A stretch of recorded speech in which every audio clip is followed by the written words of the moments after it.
Congratulations on completing part 4. Most definitely the hardest one so far.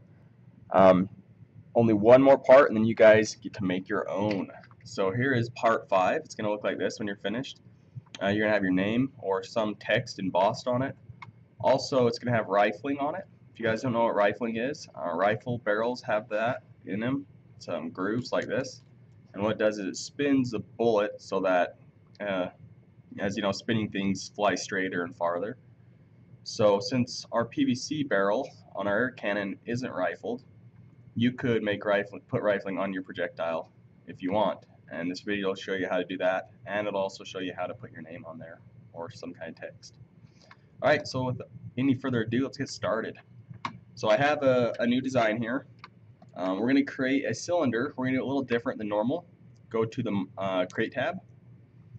And most of the stuff we do in this lesson is going to be in the Create tab. I'm going to create a cylinder. Just pick a plane, click and drag out a circle.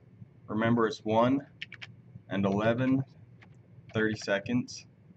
Then it's going to ask you how far do you want to extrude it. Remember 2.5 or 2.5 inches is what we need. Alright, we have our cylinder, so we're halfway there.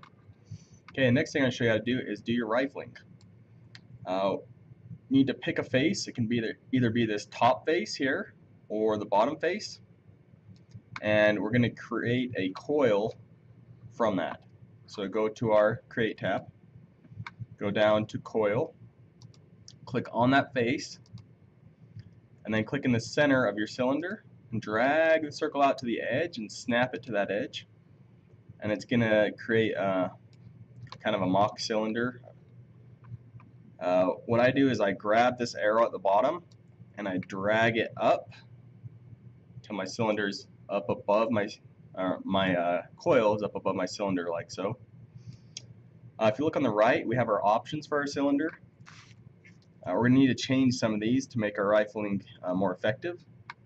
Right now, there's 3 revolutions. There's 5 revolutions, and you could go on and on.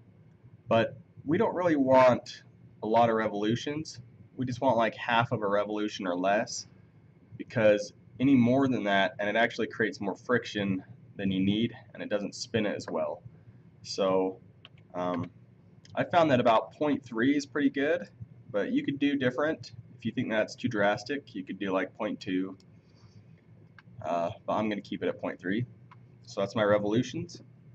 The diameter of your coil determines how much it cuts into your cylinder. So right now, pretty good cut in the cylinder. The diameter is 1.3. I would keep it there. You can mess around with that if you want. If your coil isn't red, it means it's not cutting. So if it's not red anymore, you might need to adjust what you're doing. But 1.4, 1.3 I found is good for that. Make sure it's cutting. Hit OK. Alright, now we need to revolve that. So I'm going to go to Create one more time. Go down to Pattern. Do Circular Pattern. Pick the rifling inside of the cylinder. As you can see, it didn't select this little part here. So you can click on that as well. Now it's all selected. Now our options over here show our circular pattern, our options. We want to click an axis to revolve our pattern around. So you do select axis and you click on this edge here, and then you pick how many times you want to revolve.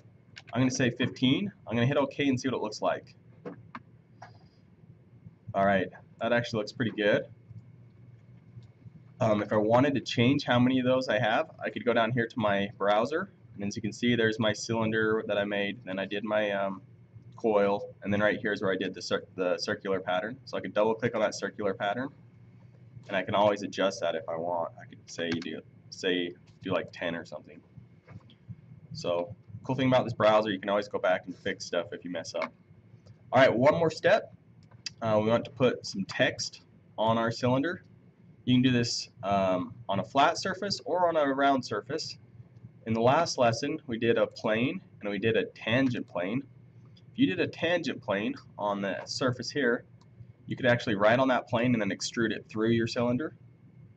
I'm going to show you the easier way to do it. is just doing it on a flat surface.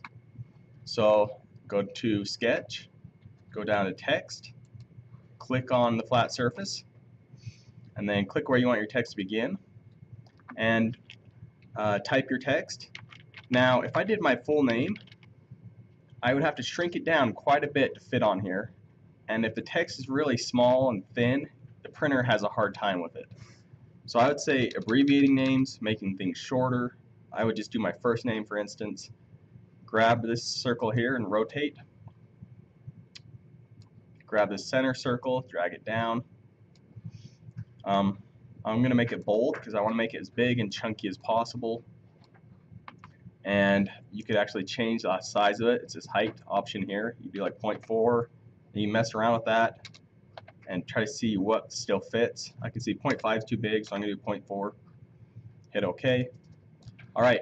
Now, if I were to print this right now, that would not show up. That text wouldn't show up because it's not extruded. So go up to your extrude tool, click on your text, and then you can type in a number, or you can drag it up and drag it down. You can emboss it up or extrude it up, or you can extrude it down and it will actually cut away.